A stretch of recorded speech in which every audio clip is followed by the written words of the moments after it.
ओम अज्ञानतिमिरन्धस्य ज्ञानाञ्जनशलाखया चक्षुरुन्मीलितं येन तस्मै श्रीगुरुवे नमः।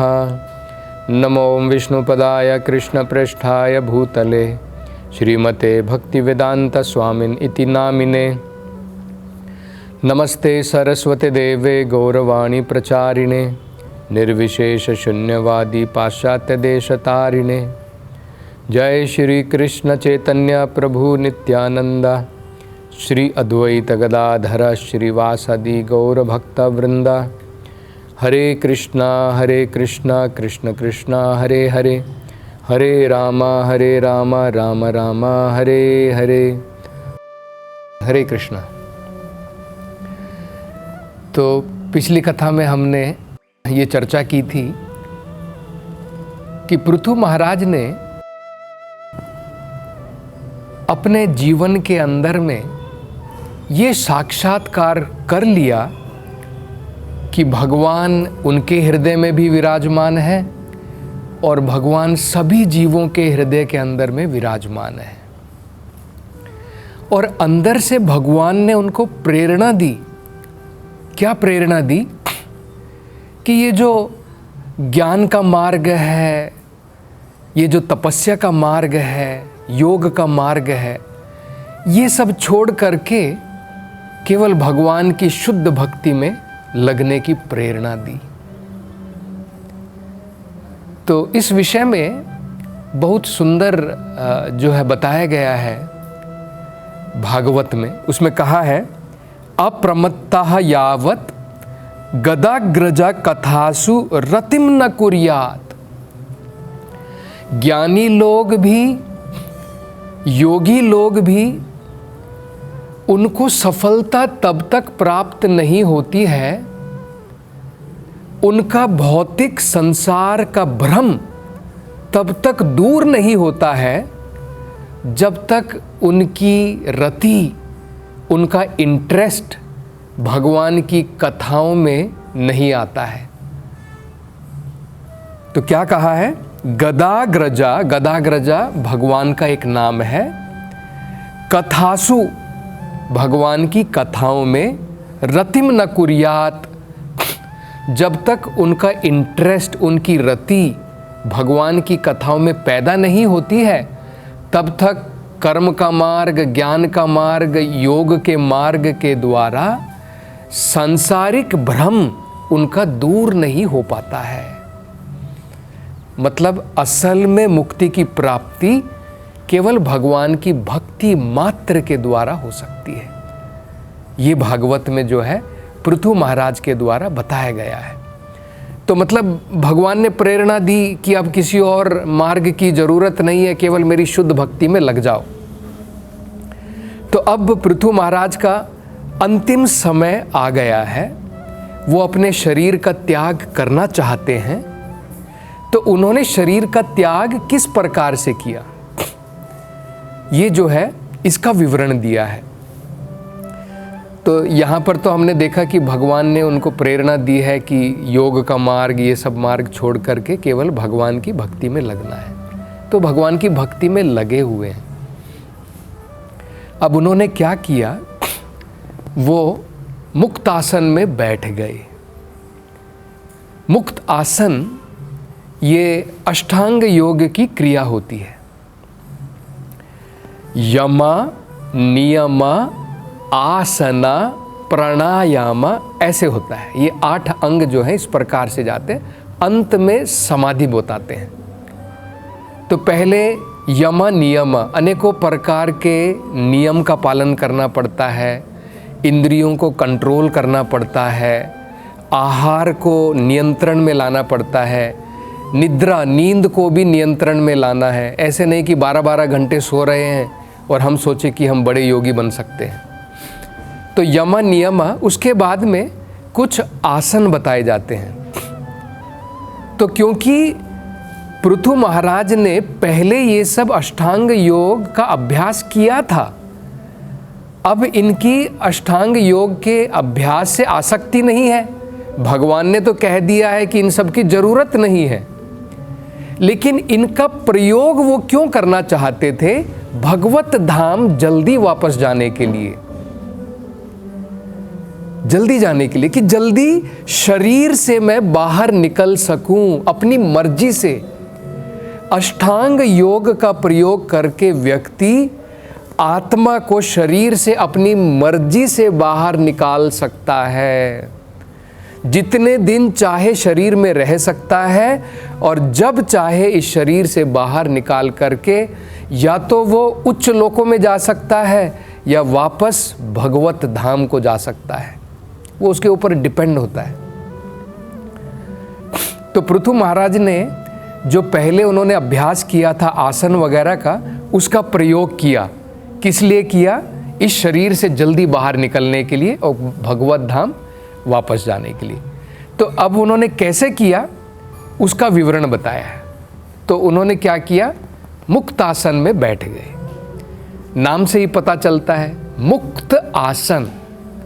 जिस आसन के द्वारा धीरे धीरे आत्मा को शरीर से मुक्त कर सकते हैं, आत्मा को शरीर के बंधनों से मुक्त कर सकते हैं, उसे मुक्त आसन कहते हैं। तो उन्होंने क्या किया?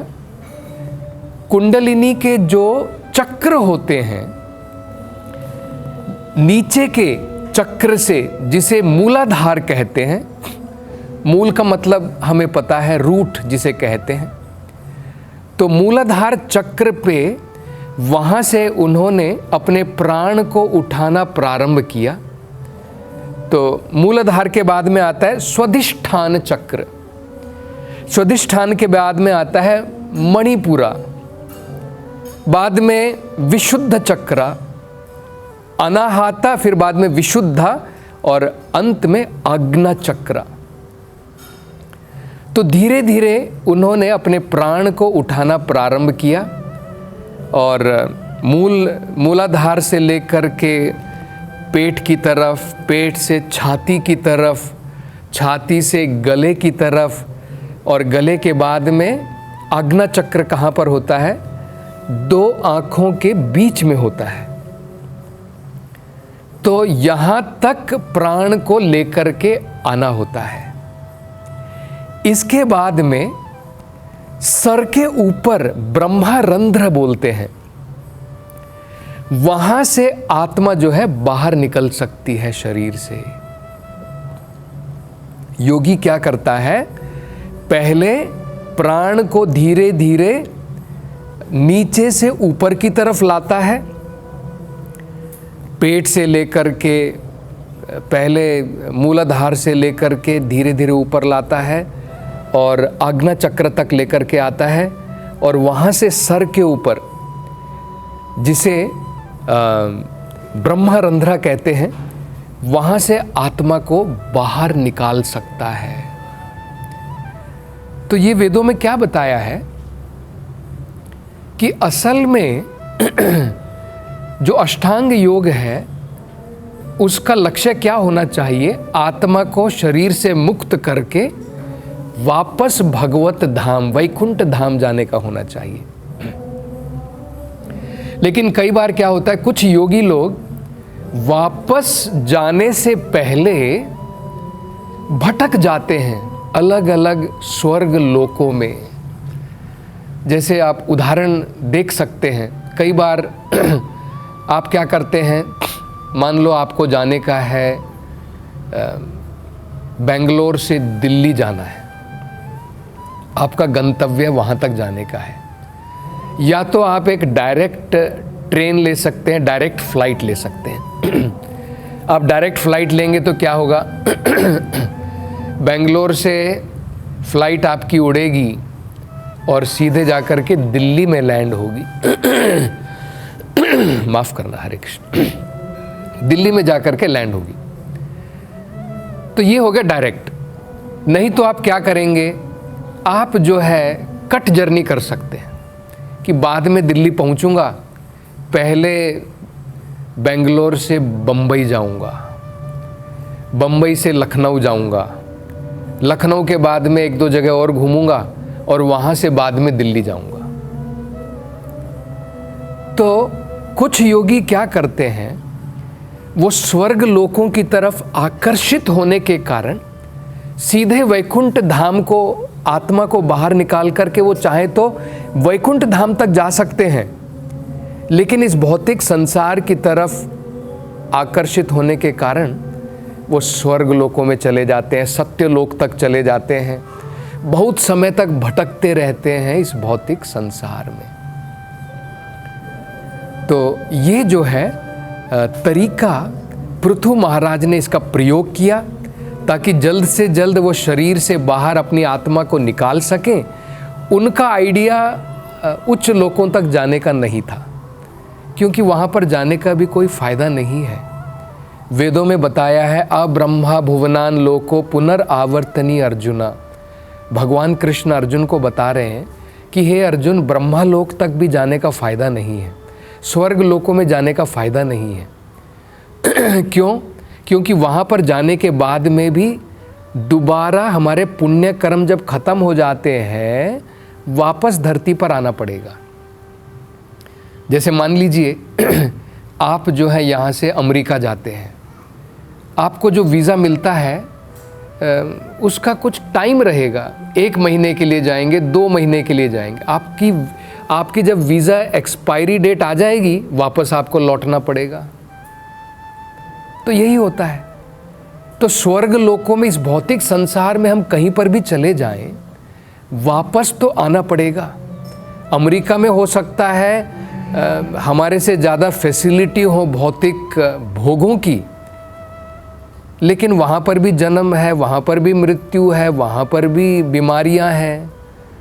तो यहाँ से बढ़िया स्टैंडर्ड हो सकता है, लेकिन प्रॉब्लम सॉल्व नहीं होती है जीवन की। इसी प्रकार से स्वर्गलोक मात्र में जाने से जीवन की प्रॉब्लम सॉल्व नहीं हो जाएगी। जीवन की प्रॉब्लम क्या है? बार बार संसार में जन्म लेना, और जन्म लिया तो एक दिन मृत्यु निश्चित है ना। एक दिन आपने जन्म लिया, हम नहीं कह सकते कि जन्म लेने के बाद में मैं हमेशा के लिए रहूँगा संसार में। और जन्म और मृत्यु के बीच में अनेकों प्रकार के कष्ट भोगने पड़ेंगे। माँ के गर्भ से जब हम लोग बाहर निकलते हैं, माँ के गर्भ में भी इतने सारे कष्ट भोगते हैं। गर्भ से बाहर निकलने के बाद में संसार के अंदर में हम लोग देखते हैं कितने प्रकार की बीमारियां हमको जो है भोगनी पड़ती हैं। और बाद में बुढ़ापा आता है। बुढ़ापे में भी हम लोग देख सकते हैं किस प्रकार से हमारा जीवन जो है अस्त व्यस्त हो जाता है, और अंत में मृत्यु निश्चित है। तो हम क्यों समय बर्बाद करें ब्रह्मलोक में जाकर के? पृथ्वी पर हमारे 100 साल का जीवन है, ब्रह्मलोक में 1000 साल का हो गया, 1,00,000 साल का भी हो गया। अगर इतना बड़ा जीवन भी हमको मिल गया, इतनी बड़ी आयु भी मिल गई, क्या फ़ायदा है? क्योंकि हो सकता है कि ब्रह्मा का जीवन थोड़ा लंबा हो, लेकिन बाद में उनको भी मरना पड़ता है। तो उनका भी जन्म है, उनकी भी मृत्यु निश्चित है। तो इस संसार के अंदर में कहीं पर भी जाने का कुछ फ़ायदा नहीं है। ये उदाहरण दिया जाता है कि मान लो कई बार पहले क्या होता था, जब अंग्रेज़ों का शासन था भारत के ऊपर, तो अलग अलग प्रकार के कैदियों को अलग अलग प्रकार की जेलों में रखा जाता था। तो मान लीजिए जिन्होंने घोर अपराध किया है उनको वो भेज देते थे अंडमान निकोबार की जेल में। आप समझ सकते हैं, अंडमान निकोबार में कोई प्रैक्टिकली वहाँ पर रहता नहीं, अंधकार की कोठरी में केवल उसको भोजन मात्र वहाँ पर दिया जाता था। तो बड़ा कठोर जीवन होता है।